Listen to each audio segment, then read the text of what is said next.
I'm talking to Michela Wrong, who is the author of 3 books on Africa, In the Footsteps of Mr. Kurtz, about the Democratic Republic of Congo, I Didn't Do It For You, about Eritrea, and It's Our Turn to Eat, which is about Kenya. You've spent 18 years writing about Africa. What is it that's drawn you to write about this subject for that period of time? I think one of the things that's very attractive, if you're a journalist writing about Africa, is the immediacy of the experiences. Because I had spent 9 years working in Europe. I'd been based in France, based in Italy, and also obviously in Britain. And you're always going through press offices, or press releases form a large part of your experience, and press conferences. And the joy of working in Africa is sometimes you're in situations where either you see it or it didn't happen. You talk to a rebel leader directly. It's not varnished, it's not watered down, it's not mediated, there's not layer and layer upon layer of mediation. And it just makes it so much more interesting, and also makes you feel that the role you're playing is more important, because if you weren't there, the words in some cases would not get out. I want to turn to your book, It's Our Turn to Eat, and at the heart of that book is a kind of knot of corruption which forms one thread of the book. How was the money being taken out, and who was it going to? Well, there was quite a simple principle involved in Anglo-Leasing, and That's the corruption scandal we're talking about. Yes, it was called Anglo-Leasing. It was a nickname, and it came to apply to 18 different contracts, but the initial contract that people uncovered was Anglo-Leasing after a passport company that was supposedly set up in Liverpool, that really was just a shop front, an address, nothing more. And there were a series of military deals, security deals, where inflated contracts were being signed. There was no public tendering, there was no competition. For things like naval frigates, prison telecommunication systems, passport systems, they were always this military security side of things. And then the money would be paid out immediately by the Kenyan government, by the Treasury, and disappear. Then they were security contracts, presumably to avoid procurement procedures. Yes, I mean, the military area is a favourite area for corruption, because the lack of scrutiny by parliamentary committees or by MPs can be justified on the grounds that this is military, this is national security, so it has to be kept secret, you can't tender openly. These deals, the Anglo-Leasing deals, were being signed. They amounted to about $1 billion at the end. That was the calculation that was made.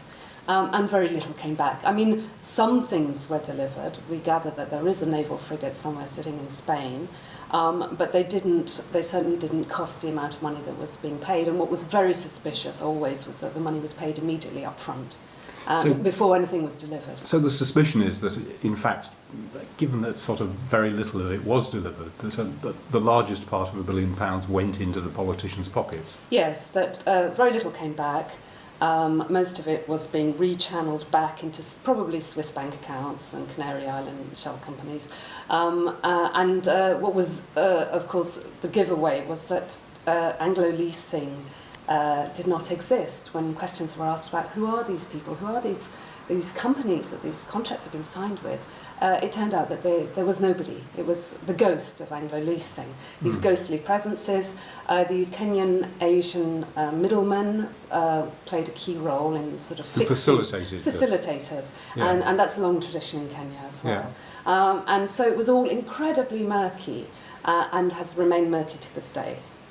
And are the same people involved who were involved in these corruption cases still in power? Some are. One of the key figures in the John Githongo story, or maybe I should say one of the key figures in the Anglo-Leasing scam, because we haven't yet talked about John, was Kiraito Murungi, the energy minister today. He was justice minister at the time, and he was actually exposed on the BBC trying to blackmail John Githongo, the anti-corruption czar of the day, and asking him to stop his investigations. So he certainly hasn't paid a price for his role in trying to cover up Anglo-Leasing. The other 2 ministers involved have have been sidelined. But there was certainly never any punishment. Nobody's gone to jail. Nobody's, ended up in court. I mean, it's basically been total impunity. And there's a number of people who are involved in the earlier scandal, which was called the Goldenberg scandal, and those people are still sort of up and running in terms of being in power in various positions. Yes, Goldenberg was a previous generation of scandal. It was the Moy era, Daniel Arap Moy, whereas Anglo-Leasing took place under Mwai Kibaki, who came into power in 2002. And Goldenberg was sort of monstrous, a monstrous scandal that sort of many people calculate caused a 10-year, 15-year recession in Kenya and involved fictitious exports of gold that Kenya's never had gold to export. One of the ministers whose name has always been linked as having allowed that corruption at the very least to take place under his watch is Minister for Internal Security today. So yes, I mean what you see is this pattern in which ministers who are clearly involved in massive scandals where money is just sort of funneled out of the treasury are never punished, and in fact they're rewarded and reinstated and given more and more important roles in government. And does this corruption involve working across different ethnic groups, tribes, as it were? Well, I think this is one of the key issues. That what you tend to see in Kenya is these sort of rotating cliques, ethnic cliques, seizing power.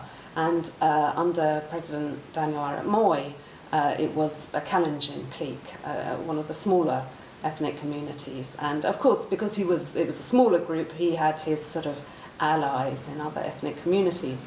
But in 2002, when he lost the elections, or rather his successor, his appointed successor lost the elections, what you see is the return, it's seen in the eyes of many Kenyans as the return of the Kikuyu, this very strong, economically dominant group, and with it a sort of looting that begins to take place. Hence the title of the book, It's Our Turn It's to Our Eat. Turn to Eat, Yeah. because that was very much seen as what was taking place, and that's very much seen as the philosophy by which Kenya and so many other African countries have been run, which is your ethnic community with its affiliates gets in, and then your businessmen loot because they've got friends in government who are from that ethnic group, and your constituencies do well, and the contracts are doled out, and there are jobs for the boys, and in all sorts of parastatals and ministerial departments. And that's really, yes, it's our turn to eat.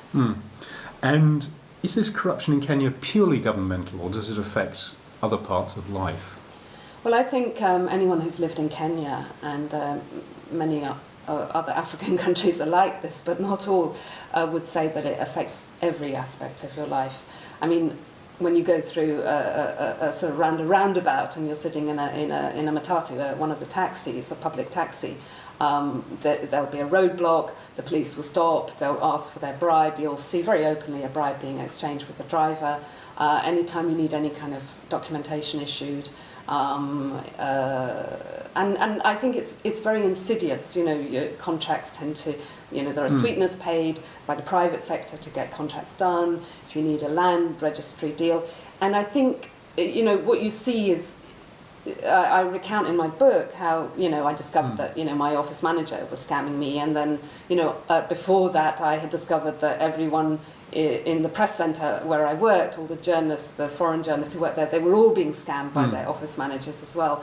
And it's all because if you have no example, if everyone does this, if this is sort of justified on the grounds of, well, this is the way the system works, and if you don't do this, you're a fool, and you won't survive, and if you don't do it, someone else will. And if that's the way that at the top of the chain, you see your president, your minister, even your church leader often behaving, you're going to do the same thing, because why should you be the only honest fool?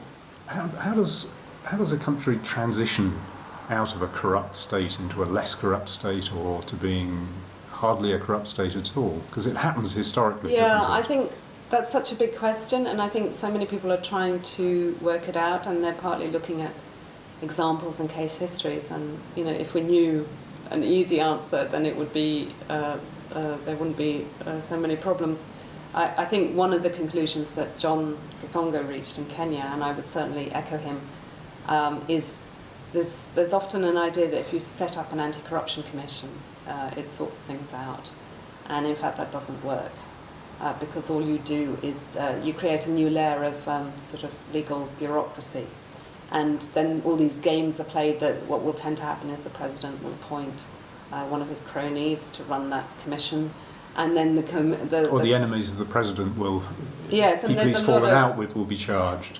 Yes, exactly. There's a sense of, it's victor's justice. And then the crony will take an awful long time to bring charges against politically sensitive individuals, and then his files will be rejected by the Attorney General as being incomplete and bounce back to him. And it's a sort of game that takes place, and people who are at this kind of level of society and influence can hire very, very good lawyers.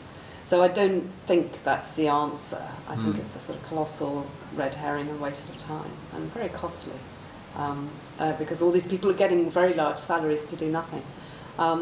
John is firmly of the belief that you have to have sort of grassroots up, bottom up action. And I think some of the things that we saw maybe that Obama describes in his own book about the work he was doing when he was a young politician,